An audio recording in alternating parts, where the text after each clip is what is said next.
Dostlar, dərsləri bəyənməyi unutmayın. Gəlin davam edək. Növbəti feil использовать, həmçinin пользоваться istifadə etmək kimi tərcümə ediləcək. Bunların arasında fərq var. Cüzi, amma çox vacib bir fərqdir. Gəlin sizə cümlədə başa salım. Deməli, используйте только по назначению.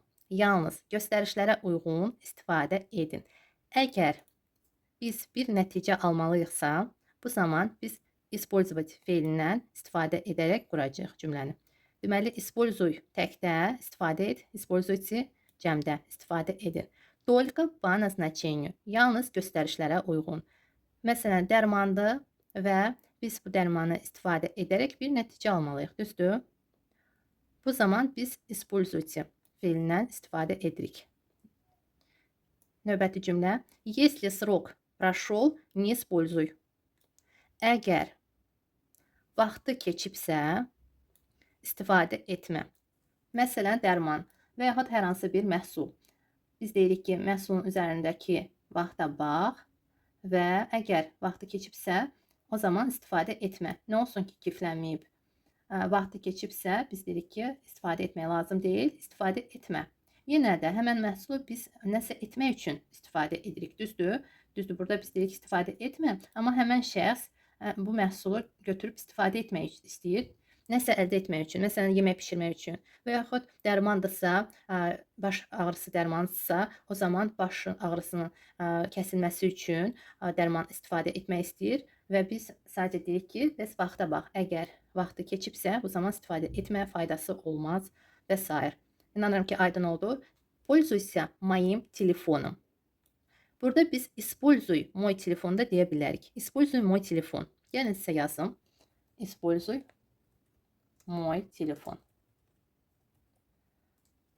Məhz bu nümunədə siz daha aydın başa düşəcəksiniz. Deməli, используй мой telefon deyəndə, məsələn, həmən şəxsin telefonu xarab olub və yaxud zəng edə bilmir, balansda kifayət qədər məbləğ yoxdur və siz təklif edirsiniz ki, o sizin telefonunuzdan istifadə edərək kiməsə zəng etsin, bir nəticə əldə etsin. Daha doğrusu, öz istəyinə nail olsun. Düzdür? O zaman biz bir dəfəlik elə bil ki, deyirik də, bir anlıq, həmən anlıq deyirik ki, используй мой telefon, mənim telefonumdan istifadə et. Burada yalnız zəng etmək üçün, həmən an zəng etmək üçün siz bunu təklif edirsiniz. Amma пользуйся моим telefonum, bu halda biz öz telefonumuzu həmən şəxsə veririk ki, bir müddətlik və yaxud həmişəlik sizin telefonunuzdan istifadə etsin. İnanıram ki, anladınız. Burada hər zaman, daim istifadə edəcək, amma burada bir dəfəlik istifadə edəcək. Bir nəticə almaq üçün, zəng etmək üçün bir səbəb olmalıdır. Zəng etmək üçün. Burada пользуйся моим telefonum daim istifadə etmək üçün və yaxud müvəqqəti yenə də istifadə etmək üçün. Məsələn, telefonu xarab olub, veribdir düzəltməyə və onun telefonu düzələnə qədər siz təklif edirsiniz ki, sizin telefonunuzdan istifadə etsin. Ola bilsin ki, sizin 2 telefonunuz var və bu ikinci telefon, hansı ki, sizdə artıqdır. Siz o telefonunuzu verirsiniz həmən şəxsə, deyirsiniz ki, sənin telefonun düzələnə qədər mənim ikinci telefonumdan sən istifadə et. İnanıram ki, aydın oldu. Belə bir fərq var, amma tərcümə edərkən, fikir verin, eyni tərcümə olunacaq. Amma cümlə qurarkən rus dilində siz başa düşməlisiniz. O cüzi fərqi başa düşməlisiniz. Baxın dostlar, əgər используйте əvəzinə пользуйтесь feilini götürsək, пользуйтесь только по назначению demək olmaz. Çünki burada istifadə edin deyəndə mütləq, belə deyək də, istəyə uyğun olmalıdır və yaxud daim olmalıdır, пользуйтесь. Amma məhz göstərişlərə uyğun biz bunu istifadə edə bilmərik. Əgər göstərişlərə uyğundursa, o zaman используйте olmalıdır. Используй, используйте. Используй təkdə, используйте cəmdə. Gəlin, növbəti cümləni sizin üçün oxuyun və burada da başa düşəcəksiniz nəyə görə biz пользоваться feilindən istifadə etdik. Пользуйся только качественной косметикой. Yalnız keyfiyyətli kosmetikadan istifadə et. Или пользуйся только натуральной косметикой. Yalnız təbii kosmetikadan istifadə et. Görürsünüz, biz burada təbii ki, məsləhət veririk. Keyfiyyətli və yaxud təbii məhsuldan istifadə et. Biz burada görürsüz, təklif edirik, məsləhət veririk və deyirik ki, daim olaraq ancaq keyfiyyətli və yaxud təbii kosmetikadan, məhsullardan istifadə et. Не пользуйтесь этими духами. Они плохо пахнут. Bu ətirdən istifadə etməyin. Не пользуйтесь. Onlar pis iyi verir. Плохо пахнут, pis iyi verir. Burada nəyə görə? Etimi duxami. Biz ətir deyəndə bir cür ətir nəzərdə tuta bilərik. Amma rus dilində duhi sözü, ətir sözü hər zaman cəmdə olur. Və biz burada təkdə də nəzərdə tutsaq, hər zaman bu cür deyəcəyik. Elə bil cəmdə demiş olacaq. Etimi duxami. Etim dux deyə bilmərik.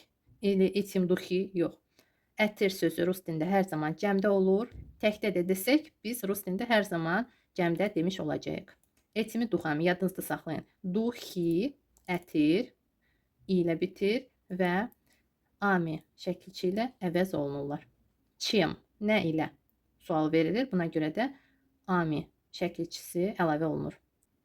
Burada baxın, pользуйся, amma cəmdə demiş olsa, olacaq pользуйтесь.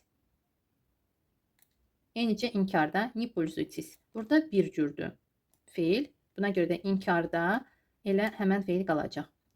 Не пользуйся, elə не пользуйтесь. Yalnız niyə artırılır, amma forma olaraq eyni forma qalacaq. Eyni cür feil qalacaq. Deməli, bu ətirdən istifadə etməyin. Onlar pis iyi verir. Они плохо пахнут. Burada niyə onlar? Çünki biz etmi deyirik. Amma siz bunu təkdə də tərcümə edə bilərsiniz. Onun iyi pistir. Его плохо пахнут или он плохо пахнет demirik. Çünki biz ətri rus dilində cəmdə deyirik. Amma əgər təkdə nəzərdə tuturuqsa, они плохо пахнут cümləsini biz təkdə tərcümə edə bilərik. Onun iyi pistir. Əgər təkdə nəzərdə tuturuqsa, təkdə kimi tərcümə edirik. Əgər cəmdə nəzərdə tuturuqsa, cəmdə. Amma bu cür deyiləcək. Rus dilində. Bir cür yalnız. Bu cür. Növbəti feil. Deməli, записать, записывать, yazmaq və написать, писать, yazmaq. Fərq nədədir? Записать, əgər sizə kimsə deyirsə və siz qeyd edirsiniz, bu zaman olacaq записать. Eyni zamanda da əgər səsli nəsə yazırsınızsa, məsələn, səsli mesaj, yenə də olacaq записать. Burada nömrəni siz fərq yoxdur hara yazırsınız. Dəftərə və yaxud telefonunuza və yaxud məlumatı fərq yoxdur hara yazırsınız. Burada qeyd etmək kimi də tərcümə etmək olar записать sözü. Nömrəni qeyd edirsiniz və yaxud hər hansı bir məlumatı qeyd edirsiniz. Amma səsli mesaj deyəndə mütləq yazmaq kimi tərcümə olunacaq. Sadəcə məhz записать, записывать feillərindən biz istifadə edəcəyik. Çünki burada məhz səsli olduğuna görə. Əgər sadəcə mesaj siz yazırsınızsa, pečatlayırsınızsa, onda məhz yazmaq, pisать sözündən biz istifadə edək deyəcəyik. Və yaxud nəyisə siz dəftərə yazırsınızsa, bu zaman pisать, написать feillərindən istifadə edəcəyik. Çox vaxt qələm götürüb yazmaq və yaxud mesaj deyəndə siz pečatlayırsınız həmən mesajı, məhz səsli göndərmirsiniz. Buna görə də məhz написать olacaq. Записать yox. Записать səsi olar, amma əgər hərflə qeyd edirsinizsə, nəysə, o zaman siz написать feillərindən istifadə edəcəksiniz. İnanıram ki, aydın oldu. Və var переписать, переписывать, köçürmək. Əgər kitabdan dəftərə köçürürsünüzsə, olacaq переписать, переписывать. Və yaxud lövhədən dəftərə köçürürsünüzsə, bu zaman olacaq переписывать. Amma əgər bir-birinizdən köçürürsünüzsə, olacaq списывать. Списывать. Списать, списать, списывать. Списывать. Əgər bir-birinizdən köçürürsünüzsə və yaxud kimsə bir-birindən köçürürsə, olacaq списать, списывать. Eyni tərcümə edilir, amma fərqli halda istifadə olunur. Запиши мой номер телефона. Görürsünüz, siz deyirsiniz ki, mənim nömrəmi qeyd et. Yaz. Yaz, amma qeyd et mənasında. Buna görə də olacaq запиши. Запишите эту информацию куда-нибудь. Bu məlumatı hər hansı bir yerə qeyd edin. Kуда-нибудь hər hansı bir yerə. Və yaxud в блокнот. Bloknota bu məlumatı qeyd edin. Запишите cəmdə. Не записывайте голосовое сообщение. Səsli mesaj yazmayın. Голосовое сообщение, səsli mesaj. Не записывайте или не записывай yazma. Ne pişi deyə bilmərik dostlar. Çünki burada biz qələm götürüb yazmırıq. Və yaxud hərflərlə yazmırıq. Məhz səsli yazdığımıza görə biz bu feildən istifadə edəcəyik. Не записывайте, yazmayın. Или запиши, запишите голосовое сообщение. Səsli mesaj yazın, yaz. Eyni zamanda отправь da deyə bilərik. Burada səsli mesaj yaz. Biz başqa cür də deyə bilərik. Səsli mesaj göndər. Düzdür, biz belə deyirik daha çox. Səsli mesaj göndər. Və yaxud göndərmə. Səsli mesaj göndərmə. Əslində, əgər yaz demək istəsək, bu feildən istifadə etməliyik. Amma biz yaz demirik, göndər deyirik. Və yaxud göndərmə. Отправь или не отправляй. Burada inkarda da olacaq. Не отправляй. Не отправляй. Не отправляй, не отправляйте голосовое сообщение. Amma adi halda demək istəsək olacaq отправь. Отправь, отправьте голосовое сообщение. Burada artıq göndər və yaxud göndərmə deyirik. Amma yaz, yazma demək istəsək olacaq запиши, запишите или не записывайте. Yazdığım kimi. Biz səsli mesajı daha çox bu feillə deyirik deyə mən sizə bu feilləri elə saxlayacağım ki, siz artıq bu cür öyrənəsiniz. Amma bilin ki, qeyd etməyin, yazmayın demək istəsək olacaq не записывайте. Sıvay təkdə, не записывайте cəmdə. Запиши, не записывай. Запишите, не записывайте. Не отправляй, не отправляйте. Göndərməyin. Отправь, отправьте. Göndərin. Səsli mesaj. Напиши мне, когда выйдешь. Çıxanda mənə yaz. Когда выйдешь, çıxan zaman. Amma biz zaman sözü demirik. Sadəcə çıxanda mənə yaz. Напиши мне, когда выйдешь. Burada mesaj yaz nəzərdə tutulur. Mesajda biz hərflərlə yazdığımıza görə biz напиши feilindən istifadə etdik. Напишите мне сообщение, и я приду. Mənə mesaj yazın və mən gələcəm. Yəni ki, mənə xəbər verin və mən gələcəm. Напишите мне сообщение, и я приду. Başqa cür də deyə bilərik. Сообщите мне, и я приду. Сообщите xəbər verin. Burada сообщите deyəndə sən gedib xəbər də vermək olar, yazmaq da olar. Amma biz burada məhz yazın deyirik. Напишите мне сообщение. Mənə mesaj yazın və mən gələcəm. Я приду. Burada ikinci feil gələcək zamandadır. Çünki biz deyirik gələcəm. Перепишите из книги в тетрадь. Deməli, kitabdan dəftərə köçürün. Перепишите. Перепиши təkdə, перепишите cəmdə. Amma baxın, друг у друга. Burada dost kimi tərcümə edilmir. Xeyr dostlar. Друг у друга bir-birinizdən deməkdir.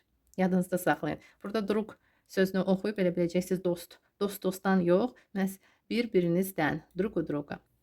Və bir-birinizdən dediyimizə görə də biz deyəcəyik не списывайте. Məhz списать feilindən biz qurub deməliyik. Не списывай. Təkdə не списывайте cəmdə. Не списывай kimdənsə köçürmə, amma biz bir-birinizdən deyəndə cəmdə deməliyik. Çünki burada iki nəfər deyirik. Bir-birinizdən. Не списывай у него. Ondan köçürmə. Не списывай у него. Спеши, спешите. Burada istəyirsiniz mən yazdım sizin üçün. Спеши. Cəmdə olacaq. Спешите. Köçür. Köçürün. Не списывай. Не списывайте. İnkarda. Köçürməyin. Köçürmə. Перепиши. Köçür. Перепишите. Köçürün. Məhz kitabdan və yaxud lövhədən. Не переписывайте. İnkarda olacaq. Gəlin yazım sizin üçün. Не переписывай. və cəmdə olacaq не переписывайте. Köçürməyin. Deməli, əgər kimdənsə olacaq списать feilindən спиши, спишите или не списывай, не списывайте. Daha çox inkarda deyirik. Amma əgər hardansa olacaq перепиши, перепишите или не переписывай, не переписывайте. Burada kimdənsə, amma burada hardansa. Növbəti feil və sonuncu demək olar ki, əmr xahiş feillərindən bu sonuncu feildir. Запретить, запрещать, qadağan etmək. Запретите ему играть в игры. Deməli, ona oyun oynamağa qadağan edin. Запрети təkdə, запретите cəmdə, qadağan edin. Не запрещай ей играть на барабане. Nağarada, на барабане. Ona oynamağa qadağan etmə. Ona burada məhz qadın cinsində şəxsə, ola bilsin ki, uşaq sadəcə qadın cinsində olacaq. Qız. Не запрещай, qadağan etmə. Не запрещайте, qadağan etməyin. Beləliklə dostlar, biz dərsimizi tamamladıq. Bu vaxta kimi 150 feil öyrəndik. Amma siz bilirsiniz ki, 150-dən də artıq oldu. İnanıram ki, asanlıqla öyrənə bildiniz. Qaranlıq məqamları qalmadı. Əgər sualınız yarandısa, çəkinmədən yazın, mən sizə yenidən başa salacağım. Növbəti dərs olaraq yoxlama işi vermək istəyirəm sizin üçün. Bu vaxta kimi qrup tərcümə etdiyimiz cümlələr arasından mən seçəcəm və ola bilsin ki, yeni bir cümlələr də olsun. Amma bu vaxta kimi keçdiyimiz sözlərdən mən cümlələr quracağam. Yeni heç nə olmayacaq. Sadəcə istəyirəm ki, bu yoxlama işindən də siz asanlıqla keçəsiz və bildiklərinizi, bu vaxta kimi öyrəndiklərinizi daha yaxşı mənimsəyəsiz. Dostlar, sizin üçün bir təklifim olacaq. Siz bilirsiniz ki, yoxlama işindən sonra yeni dərs gəlir və yeni dərs olaraq siz hansı dərsi istəyirsiniz ki, mən sizə başa salım. Şərh bölümündə öz istəklərinizi yazın. Mən nəzərə alıb artıq yeni dərsi sizin üçün qurub başa salacağım. Düzdür, bu vaxta kimi yazmısınız, mən telefonumda qeyd etmişəm, amma bu qeydlər silinib məndə. Buna görə də təklif edirəm ki, dərsin altına şərh bölümündən öz istəklərinizi yazın. Hamısını nəzərə alacağam, hamısını da çalışacağım. Ardıcıl olaraq sizin üçün hazırlayım və başa salım. Hər birinizə ayrı-ayrılıqda təşəkkürümü bildirirəm dostlar. Большое вам спасибо. Dərsləri bəyənməyi unutmayın. Sağ olun. До свидания.